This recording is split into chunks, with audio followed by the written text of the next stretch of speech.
Adam diyakini oleh tiga agama besar, Yudaisme, Kristiani, dan Islam sebagai manusia pertama di dunia. Riwayat Adam tertulis baik pada kitab Perjanjian Lama maupun dalam Al-Quran. Kitab-kitab tersebut umumnya meriwayatkan Adam sejak penciptaannya, kehidupannya di surga, hingga terjerumusnya Adam oleh godaan iblis, dan keluarnya Adam dari surga. Meski Al-Quran tidak menyebutkan riwayat Adam setelah keluar dari surga, namun riwayat kedua putra Adam tertulis secara singkat dalam Al-Quran. Ketika Allah menyatakan kepada para malaikat kehendaknya menciptakan khalifah di muka bumi, para malaikat memberikan respon mereka, sebagaimana dijelaskan dalam firman Allah dalam surah Al-Baqarah ayat 30.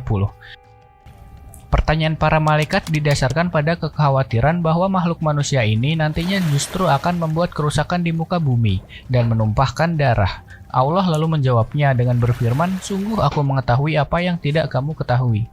Lalu, bagaimana bisa para malaikat khawatir manusia yang akan diciptakan Allah itu akan membuat kerusakan di muka bumi dan senang menumpahkan darah?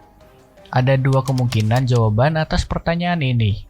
Pertama, malaikat diciptakan dari cahaya, gelombang elektromagnetik yang dapat menembus ruang dan waktu.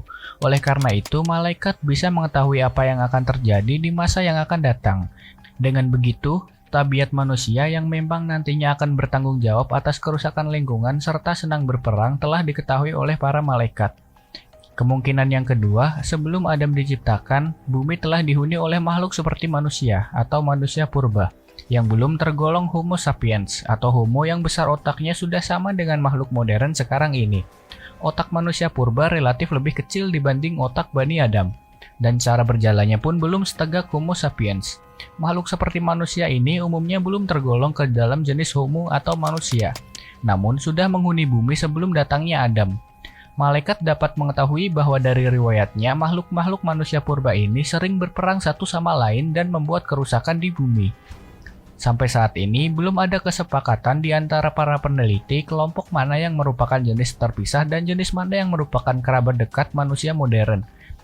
Tiadanya kesepakatan ini disebabkan oleh banyak hal, di antaranya masih minimnya bukti fosil yang diperlukan untuk mengidentifikasi dan belum adanya kesepahaman dalam penggunaan karakter untuk mengidentifikasi marga Homo. Dalam studi yang lebih rinci, tradisi Islam menyebutkan bahwa riwayat Adam terjadi sekitar 6.000 hingga 5.000 tahun yang lalu. Maka, jelas bahwa Bani Adam jauh lebih muda dibanding awal munculnya manusia purba jenis Homo.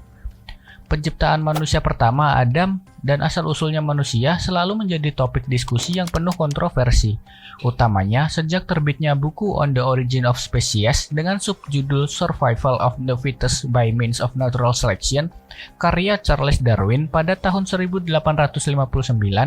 Buku inilah yang memunculkan filsafat Darwin tentang seleksi alam bagi keberlangsungan makhluk hidup.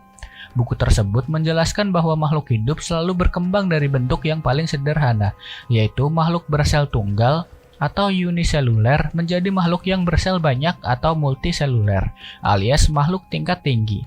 Melalui suatu perjuangan panjang melawan lingkungan, mereka yang dapat beradaptasi dengan lingkungannya itulah yang akan dapat melangsungkan kehidupannya dan berkembang ke arah kesempurnaan struktural. Filsafat Darwin yang kemudian diterima masuk dalam dunia ilmu biologi terus berkembang sehingga lebih dikenal dengan teori evolusi atau teori Darwin. Teori ini banyak mendapatkan tentangan dari para agamawan karena cenderung menyangkal Tuhan. Di sisi yang lain, teori ini diterima secara baik oleh dunia ilmu pengetahuan sekuler. Namun, dalam Al-Quran berbicara tentang penciptaan manusia atau Adam sebagai manusia pertama di dunia, yaitu diciptakan dengan tanah. Dalam ilmu sains menginformasikan bahwa tanah mengandung banyak unsur atom dan molekul. Pada Al-Quran surat Maryam ayat 67 yang berbunyi, padahal sebelumnya dia belum berwujud sama sekali. Kemungkinan mengisyaratkan bentuk-bentuk makhluk bersel tunggal atau uniseluler ini atau bahkan bentuk-bentuk pra-kehidupan yang lebih awal, seperti molekul-molekul protein atau DNA. Makhluk bersel tunggal inilah yang kemudian secara evolusioner dan bertahap akan berkembang menjadi makhluk multiseluler, termasuk manusia. Proses pentahapan ini tentu terjadi dalam skala waktu yang sangat panjang, mencapai jutaan bahkan miliaran tahun. Namun, dalam pandangan Sang Pencipta, Allah Subhanahu wa Ta'ala, kejadian ini tampak sekejap saja. Tafsir tersebut perlu lebih didalami lagi sehingga penciptaan Adam dari tanah lebih bisa didekati secara lebih rasional. Wallahu a'lam.